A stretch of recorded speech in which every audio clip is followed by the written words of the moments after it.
Talent ఉండి కూడా సరైన సక్సెస్ లేని హీరోయిన్స్ లిస్టులో అంజలిని ఖచ్చితంగా చేర్చాల్సిందే. ఎందుకంటే తమిళ్లో బిజీ హీరోయిన్ గా ఉంటున్న సమయంలో కొన్ని ఫ్యామిలీ ప్రాబ్లమ్స్ కారణంగా కోలీవుడ్ ను వదులుకొని టాలీవుడ్ ను నమ్ముకుంది.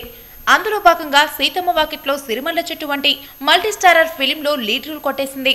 ఇంకేముంది, ఈ చిత్రంతో అంజలి కెరీర్ పరంగా రయ్యున దూసుకుపోతుంది అనుకుంటే సీన్ రివర్స్ అయింది. సీతమ్మ వాకిలి తర్వాత అంజలి కెరీర్ డైలమాలో పడింది. అసలు అవకాశాలు వస్తాయా అనే పరిస్థితి ఎక్స్పీరియన్స్ అయింది. అయితే ఈ మధ్య రచయిత కోన వెంకట్ అన్ని తానే నడిపించిన ఒక కామెడీ హారర్ చిత్రం చేసింది. విడుదలకు ముందు 2 వారాలు వ్యూహాత్మకంగా సినిమాకు ప్రచారం చేసి గత శుక్రవారం విడుదల చేశారు. ఈ చిత్రంలో Anjali lead role, comedy artist Srinivas Reddy hero లాంటి lead character, Brahmanandam key role. మొత్తం మీద సినిమా సింపుల్ గా హిట్ టాక్ తెచ్చుకుంది. యాక్టింగ్ పరంగా అంజలి తన కెరీర్ లోనే ఒక బెస్ట్ ఫిలిం అనిపించుకుంది. ఇది నిజంగా తన కెరీర్ కు బూస్ట్ ఇచ్చే ఒక డ్రగ్ లాంటిదని అంజలి ఖుషిగా ఉంది. తమిళ్లో కూడా 2 సినిమాలు చేస్తూ ఈ ముద్దుగుమ్మ బిజీగా ఉండడం విశేషం.